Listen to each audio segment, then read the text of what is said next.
ஒரு செய்தியை, ஒரு கருத்தை கவிதையில் சொல்ல வேண்டிய தேவை என்ன? உரைநடையில் சொல்லிவிட்டு போய்விடலாம். இந்த கவிதைக்கான நோக்கம் என்ன? இந்த கவிதை புத்தகத்திற்கு மட்டுமல்ல, எந்த ஒன்றையும் ஏன் கவிதையால் சொல்லுகிறோம்? கவிதை என்பது என்ன? அந்த கவிதைக்கான உள்ளடக்கத்தில் இந்த புத்தகம் எப்படி பொருந்துகிறது என்கிற ஒரே ஒரு கேள்விக்கான விடை மட்டும். ஏனென்றால் நேரம் அவ்வளவுதான் இருக்கிறது. கவிதை என்பது என்ன சொல்லுகிறோம் என்பது மட்டுமில்லை, எப்படி சொல்லுகிறோம் என்பதுதான். உணர்ச்சி தான் கவிதையின் அடித்தளம். உணர்ச்சியும் சுருக்கமும் இல்லை என்றால் கவிதை நிலைக்காது. இமயமலை உயரமானது என்று யாருக்கு தெரியாது? இமயமலை உயரமானது என்பது செய்தி, ஆனால் அது உரைநடை. விண்ணை இடிக்கும் தலை இமயம் என்பதுதான் கவிதை. இரண்டுக்கும் பொருள் ஒன்றுதான். வெறுமனே இமயமலை உயரமானது என்று சொல்லாமல் விண்ணை இடிக்கும் தலை இமயம் என்று சொல்லுகிற போது ஒரு எழுச்சியும் உணர்ச்சியும் இருக்குமானால் இந்த புத்தகம் முழுவதும் எழுச்சியும் உணர்ச்சியும் பரவி கிடக்கிறது என்பதுதான் இந்த புத்தகத்தினுடைய சிறப்பு. அதனால் இது கவிதை. இந்த கவிதையை பற்றிய நல்ல செய்திகளையும் எனக்கு இருக்கிற ஒரு மாற்று கருத்தையும் இரண்டையும் இந்த மேடையில முன்வைக்க வேண்டும் என்று நான் கருதுகிறேன். மாற்று கருத்து என்றால் கடவுள் மணிமாறன் அவர்களினுடைய கவிதைகளை பற்றி அல்ல. இவை உண்மையான கவிதைகள். உண்மையான என்பதற்கு இரண்டு பொருள் உண்டு. இது உண்மை இதழிலே வெளிவந்த கவிதைகள், எனவே இது உண்மை கவிதைகள். இந்த உண்மை கவிதைகளுக்குள்ளே இருக்கிற அந்த செய்திகள், அந்த வீரியம், அந்த எழுச்சி, இது திராவிடத்திற்காக எழுதப்பட்டிருக்கிறது. எனவே திராவிடத்தை பற்றி பேசுகிற எந்த இடத்திலும் ஒரு எழுச்சி இருக்கும், எந்த இடத்திலும் ஒரு உணர்ச்சி இருக்கும்.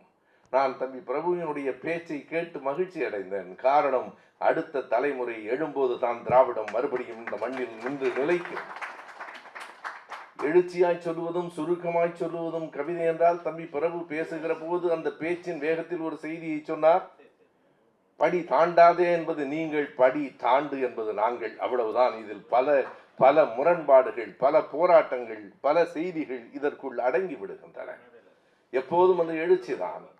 இங்கே அமர்ந்திருக்கிற அண்ணன் மாசே அவர்களும் பொன் செல்வ கணபதி அவர்களும் என் போன்றவர்களுக்கு முன்னேறு என்பது பலருக்கு தெரியாது. நாங்கள் படிக்கிற காலத்தில் மாசேவினுடைய அந்த போராட்டங்களை, செய்திகளை நான் அறிந்தவன். செல்வ கணபதி எனக்கு ஓரிரு ஆண்டுகள் முன்னால் பயின்றவர் இருந்தாலும் அவர் எழுதியிருக்கிற கவிதை வரிகளை அவர் மறந்திருக்கலாம். அன்றைக்கு அந்த வயதில் கேட்ட நான் இன்றைக்கும் நினைவிலே வைத்திருக்கிறேன். தோட்டாக்கள் முழுமையுடன் நிரப்பி துப்பாக்கி தனையிடையில் கட்டு என்று எழுதியவர் பொன் செல்வ கணபதி. இப்போதும் அந்த துப்பாக்கி தான் அந்த உணர்ச்சி.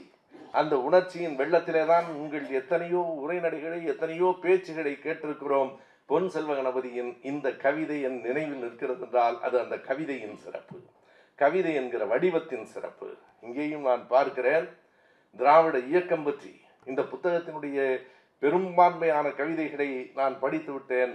117 கவிதைகள். உரைநடைகளை தவிர்த்துவிட்டு, முன்னுரைகளை தவிர்த்து விட்டால் ஏறத்தாழ 200 பக்கங்களிலே எழுதப்பட்டிருக்கிறது. 200 பக்கங்களிலே இப்போது கவிதைகளை படிப்பதற்கு ஆள் இருக்கிறார்களா என்பது ஒரு கேள்வி. நீங்கள் ஒரு நாவலாக இருந்தால், ஒரு குறிப்பிட்ட செய்தியை பற்றிய விவாதமாக இருந்தால் படித்துவிடக்கூடும். அதுவும் கூட நம்மை போன்றவர்களே தவிர இளையவர்கள் படிப்பது குறைந்திருக்கிறது. கவிதைகளை, மரபு கவிதைகளை படிப்பதெல்லாம் முற்றிலுமாக மறைந்து கொண்டிருக்கிறது என்கிற கசப்பான உண்மையை நான் சொல்ல வேண்டும். இந்த கவிதை நூலில் தமிழியம் பற்றி, திராவிடம் பற்றி எனக்கென்னோ அதை நீங்கள் இரண்டாக பிரிக்க வேண்டியதில்லை. திராவிடம் என்றால் தமிழியம் தான், தமிழியம் என்றால் திராவிடம் தான். தமிழையும் திராவிடத்தையும் எதிரெதிராக நிறுத்த முனைகிறவர்கள். இங்கே தோழர் உமா பேசுகிற போது அந்த செய்திகளை நேரடியாக குறிப்பிட்டு பேசினார். நான் இன்றைக்கு இந்த கவிதை புத்தகம் பற்றி பேசுவதால் அதை பற்றி நான் கூறவில்லை. ஆனால் தமிழை திராவிடத்திற்கு எதிராக கொண்டு வந்து நிறுத்துவதை முறியடித்து போடுவதற்கு நீங்கள் எழுதியிருக்கிற அந்த வரலாற்று செய்திகள், திராவிடத்தின் அடியிலே வந்திருக்கிற இந்திய எதிர்ப்பு போராட்டம் தமிழுக்கானது தானே. திராவிடம் முன்னெடுத்திருக்கிற அத்தனை முயற்சிகளும் இங்கே பேசுகிற போது அண்ணன் மாசே சொன்னார், இங்கே தெற்கே மட்டுமல்ல வடக்கிலும் முழங்க வேண்டும் என்று. நாங்கள் திராவிட இயக்க தமிழர் பேரவை, நாங்கள் திராவிட தமிழர்கள் என்று சொல்லுகிற போது சிலர் கேட்பார்கள், அப்படியானால் திராவிட தெலுங்கர்கள் உண்டா? உண்டு. திராவிட கன்னடர்கள் உண்டு. திராவிட அமெரிக்கர்களும் இருக்கலாம் என்பதுதான் அடிப்படை. ஏனென்றால் திராவிடம் என்பது சமத்துவம், திராவிடம் என்பது முற்போக்கு சிந்தனை, திராவிடம் என்பது இங்கே உமா பேசுகிற போது சொன்னாரே, அது என்ன ஆசிரியன் ஆசிரியை. நான் இன்றைக்கு கூட நாங்கள் சமூக நீதி கண்காணிப்பு குழுவிலே அந்த மாணவர்களுக்கு பரிசளிக்கிற போது செல்வன் செல்வி என்று எழுதியிருந்தார்கள். அடித்துவிட்டு திரு என்று போடுங்கள் என்றேன். திரு என்பது மாணவனுக்கும் பொருந்தும், மாணவிக்கும் பொருந்தும், பொதுவாக மாணவர்களுக்கு பொருந்தும். எல்லாவற்றிலும் பெண்பால் ஆண்பால் பார்த்து கொண்டிருக்காதே, மனிதர்களை மனிதர்களாக பார் என்று சொல்லுவது திராவிடம். இந்த கருத்துக்களை எல்லாம் இந்த புத்தகம் மிக வீரியமாக எடுத்து சொல்லுகிறது. நான் இல்லை என்று சொல்லவில்லை. ஒன்றை நான் உங்களை குறிப்பிட்டு பாராட்ட வேண்டும். தலைவர்களை பற்றி, பெரியாரை பற்றி பாடியிருக்கிறீர்கள், 6 பாடல்கள். அறிஞர் அண்ணா அவர்களை பற்றி ஒரு பாட்டு, அக்கறையே இல்லாத அண்ணா, மிக அழகான அந்த தொடர். எனக்கு ஐயா அப்துல் காதர் எழுதிய அந்த வரி நினைவுக்கு வருகிறது. நகலெடுக்க முடியாத நாகரிகம் அண்ணா என்று எழுதினார். நகலெடுக்க முடியாத நாகரிகம் அண்ணா, ஜெராக்ஸ் காப்பிலாம் பண்ண முடியாது அண்ணாவை. அண்ணாவை பற்றி ஒன்று, கலைஞரை பற்றி 2, 3 கவிதைகள், நம்முடைய தளபதியை பற்றி எல்லாவற்றையும் தாண்டி நான் உங்களை எதற்காக பாராட்டுகிறேன் என்றால், பெரியாரை பாராட்டி விடுவார்கள், அண்ணாவை சொல்லி விடுவார்கள், கலைஞரை பாராட்டுவார்கள், உதயநிதியை பாராட்டுவதற்கு கொஞ்சம் தயங்குவார்கள். காரணம், உங்கள் வயதுக்கு, உங்கள் அனுபவத்துக்கு ஒரு இளைஞனை போய் பாராட்டலாமா என்று கருதுவார்கள். என்ன வரிகளை கொண்டு அவர் எழுதியிருக்கிறார் என்றால், சங்கநிதி பதுமநிதி என்றே மக்கள் சாற்றி மனம் மகிழ்ந்ததெல்லாம் சங்க காலம். சங்கநிதியும் பதுமநிதியையும் சொல்லி அவருடைய வரிகள், சங்கநிதி பதுமநிதி என்றே சாற்றி மக்கள் என்றே மக்கள் சாற்றி மனம் மகிழ்ந்ததெல்லாம் சங்க காலம். இது எந்த காலம்? இது நம் தலை நிமிர உதயநிதி உழைக்கும் காலம். இந்த காலம் சங்கநிதியின் காலம் இல்லை, பதுமநிதியின் காலம் இல்லை, இது உதயநிதியின் காலம். எதற்காக உதயநிதியின் காலம்? இந்த அரங்கத்திலே பிரபு என்கிற ஒரு இளைஞன், நான் ஒன்றை ஏற்றுக்கொள்ள மாட்டேன், நீங்கள் தேர்வுதான் எழுதியிருக்க வேண்டும், தேர்வை விட்டுவிட்டு இங்கே வந்திருக்க கூடாது. பெரியாரின் வழியிலே வந்தால் கண்டிப்பாக நான் சொல்லுவேன், தம்பி நீங்கள் இதுபோல 1000 அரங்குகள் வரும், உங்கள் வாழ்வில் தேர்வு ஒரு முறை வரும், மறுபடியும் வந்தாலும் ஒரு ஆண்டு வீணாக போகும், படியுங்கள். இருந்தாலும் என்ன மகிழ்ச்சி தெரியுமா? ஏன் உதயநிதியை பாராட்டுகிறேன் தெரியுமா? இங்கே வந்து நின்று பேசியது பிரபு இல்லை நண்பர்களே, அது உதயநிதி, அவருடைய கண்டுபிடிப்பு. உதயநிதி தான் 1700 இளைஞர்களை தமிழ்நாடு முழுவதும் கண்டறிந்து மேடைக்கு கொண்டு வந்திருக்கிறார். எனவே உதயநிதியும் பாடியிருக்கிறீர்கள். நம்முடைய தளபதி அவர்களை பாடுகிற போது ஒரு மிக அருமையான செய்தி. இன்றைக்கு இந்த நாட்டை யார் குட்டிச்சுவராக்கி கொண்டிருக்கிறார்கள்? அதனை மீறி இன்றைக்கு ஆளுநர் கொண்டு வருகிற திட்டங்களை எல்லாம் மிகச் சரியாக சொன்னார்கள். யார் என்று எனக்கு நினைவில்லை. 3 மாத காலம், இன்னும் 3 ஆண்டு காலம், இன்னமும் சென்னை பல்கலைக்கழகத்திற்கு ஒரு துணைவேந்தரை நியமிக்க முடியவில்லையே. எல்லா பல்கலைக்கழகங்களையும் கெடுத்து குட்டிச்சுவராக்கி கொண்டிருக்கிறார்களே. அந்த ஆளுநரை உச்ச நீதிமன்றம் வரைக்கும் சென்று இங்கே மாநிலங்களுக்கான உரிமைகளை பெற்று தந்தவர் என்பதை அவர் எப்படி எழுதியிருக்கிறார் தெரியுமா?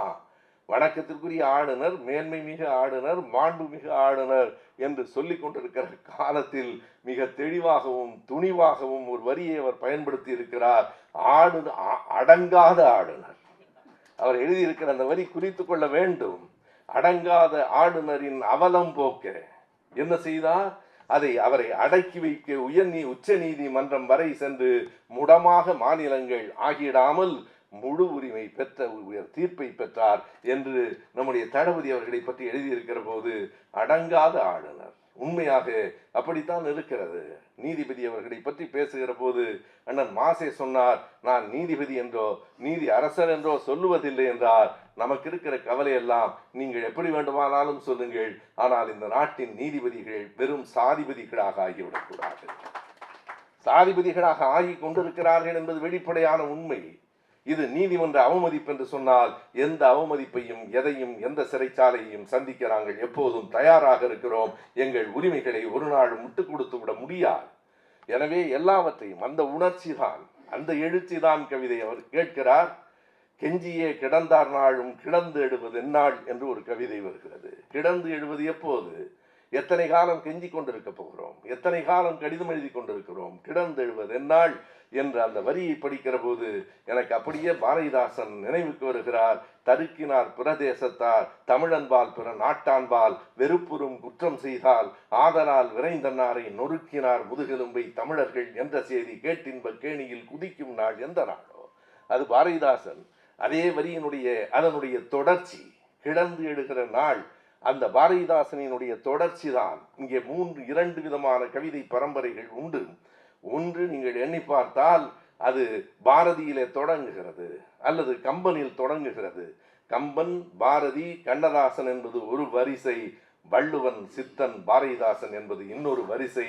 இந்த மண்ணுக்கும் மக்களுக்கும் தேவையான கருத்துக்களை சொன்னது எங்கள் கடவுர் மணிமாறன். நான் வேண்டுமென்றுதான் அந்த சொல்லை சொல்லுகிறேன். எங்கள் கடவுர் மணிமாறன் உங்களுக்கு சொந்தமில்லை, எங்கள் திராவிடத்துக்கும் தமிழுக்கும் சொந்தமான, அயராமல் தொடர்ந்து எழுதி கொண்டே இருக்கிற, அது சாதாரணமானதல்ல, அயராமல் தொடர்ந்து எழுதி கொண்டே இருக்கிற எங்கள் மணிமாறன் பாரதிதாசன் பரம்பரையின் தொடர்ச்சி. பாரதிதாசன் தொடக்கி வைத்த அந்த வரிகள், அந்த வேகம் இன்னமும் முடியவில்லை என்பதற்கான கடைசி எழுச்சி அடையாளம். இந்த இடத்தில் இன்னொன்றையும் நான் சொல்லி என் உரையை நான் நிறைவு செய்வேன். காலம் கருதி என் உரையை இத்தோடு நான் நிறுத்திக் கொள்கிறேன். ஒரு செய்தி என்னென்றால், மரபு கவிதைகளில் ஒரு மாற்றத்தை எண்ணி பாருங்கள். அண்ணன் மாசே அவர்களோ அல்லது இப்போது பேருந்துக்கு நேரமாகிவிட்டது என்று இந்த வயதிலும் கூட்டத்திற்கு வந்து கேட்டு அமர்ந்திருக்கிற ஐயா வெற்றியழகன் அவர்களோ, வெற்றியழகனை போல நான் உண்மையாக தலை வணங்குகிறேன். அவருடைய வயதுக்கு இந்த மேடைக்கு அவர் வரவில்லை, பேசுவதற்கு வரவில்லை, நாம் பேசுவதை கேட்க வேண்டும் என்று இந்த வயதில் அவருக்கு தோன்றுகிறதே, அதற்காக ஆவடியிலிருந்து வருகிறாரே, வந்துவிட்டு நேரமாகிவிட்டது என்று புறப்பட்டு போனார். அங்கே ஒரு பெரியவர்கள் இருக்கிறீர்கள், நீங்கள் பெரியவர்கள் நிறைய பேர் இருக்கிறீர்கள், எங்களை மதித்து கேட்கிறீர்கள், வந்திருக்கிறீர்கள், மகிழ்ச்சி. ஆனால் இந்த அரங்கமெல்லாம் இளைஞர்களால் நிறைந்திருக்க வேண்டும் என்று கருதுகிறேன். நான் இளைஞர்கள் இந்த அரங்குகளுக்கு வர வேண்டும். எனவே வெற்றியழகன் ஐயா அவர்களோ மாசே அவர்களோ ஏற்றுக்கொள்வார்களா என்று எனக்கு தெரியாது. ஆனால் இன்னமும் இந்த எண்சீர் விருத்தம், ஆசிரியப்பா, வெண்பா இவைகளையெல்லாம் நாம் கொஞ்சம் வேண்டாம் என்று சொல்லவில்லை, நேரடியாக சொல்லுங்கள். ஒரு கவிதை வரியில் அவர் விடுதலையை நாம் பெறவே என்ன செய்ய வேண்டும்? விடுதலையை நாம் பெறவே பல்லாண்டாக வீரியமாய் நின்றிருந்தார், வென்றார் முன்னோர். அவர் எழுதியிருக்கிற கவிதை, விடுதலையை நாம் பெறுவதற்காக வீரியத்தோடு நம் முன்னோர்கள் நின்றார்கள். அவர்கள் என்ன செய்தார்கள்? அந்த எதுகையினுடைய அழகு பாருங்கள். விடுதலைக்கு அவர் போட்டிருக்கிற அழகு என்ன செய்தார்கள் என்றால், கொடு தலையை என்றாலும் கொடுத்தார், கொடு தலையை என்றாலும் கொடுத்தார். இந்த இடத்தில் எனக்கு என்ன தோன்றுகிறது என்றால், அவர்கள் பல்லாண்டாக வீரியமாய் வெண்கடத்தில் நின்றார் முன்னோர் என்கிற வார்த்தைகளை எல்லாம் தூக்கிவிட்டு விடுதலையை நாம் பெறவே கொடுதலையை என்றாலும் கொடுத்தார் என்றால் நேரடியாக போய் சேரும். 2 வரிகளில் நீங்கள் 4 வரிகளில் அந்த இலக்கண அழகுக்காக அவற்றை வளைத்தும் இழுத்தும் சொல்ல வேண்டிய தேவை இருக்கிறது. காலங்கள் மாறிக்கொண்டிருக்கின்றன. அப்துல்லா இமயமலைக்கு வரவில்லை என்றால் இமயமலை அப்துல்லாவிடம் போயாக வேண்டும். இளைஞர்கள் இங்கே வரவில்லை என்று எதிர்பார்த்து கொண்டிருக்க கூடாது, இளைஞர்களிடம் நாம் போயாக வேண்டும். இந்த காலம் என்பது நீண்ட கவிதைகளை படிக்கிற காலம் இல்லை. மிக சுருக்கமாக, மிக எளிமையாக, மிக அழுத்தமாக, மிக சுருக்கென்று சொல்ல வேண்டிய காலகட்டத்திலே இருக்கிறோம். நான் கூட்டங்களிலே சொல்லுவோம், எங்கள் காலத்திலே எல்லாம் நாங்கள் புத்தகங்களை இப்படி படித்தோம், இப்போது நண்பர்கள் இப்படி படிக்கிறார்கள், விரலால் மேலே தள்ளி படிக்கிறார்கள், நீண்ட நேரம் படிக்க முடியாது, காலம் மாறி இருக்கிறது. நானும் எம்ஜிஆரினுடைய ரசிகனாக இருந்தவன் தான், மீண்டு வந்திருக்கிறேன். நம்முடைய செல்வ கணபதி அவர்கள் சொல்லுகிற போது 4 முறை என்றால் நான் 7 முறை பார்த்ததன் ரகசியம் என்ன தெரியுமா? அது ஒரு மிக கொடுமையான ரகசியம். ஏன் 7 முறை பார்த்தேன் என்றால், நாடோடி மன்னன் எழுத்து எண்ணி பாருங்கள் 7 வரும். எழுத்து எண்ணி பார்த்த கோமாளித்தனம். எனக்கு என்ன மகிழ்ச்சி என்றால், நல்ல வாய்ப்பாக எம்ஜிஆர் 1000 தலைவாங்கி அபூர்வ சிந்தாமணி படத்தில் நடிக்காமல் போயிருக்கிறார். எத்தனை முறை நான் பார்ப்பது? எழுத்து எண்ணி பார்ப்பதென்றால் தாண்டி வந்திருக்கிறோம். இளைஞர்களும் தாண்டி வருவார்கள். எங்கோ போகிறார்கள் என்று கவலைப்பட வேண்டாம், தாண்டி வருவார்கள். வேலை இருக்கிறது நிரம்ப, வேலை இருக்கிறது நிரம்ப. நன்றி, வணக்கம்.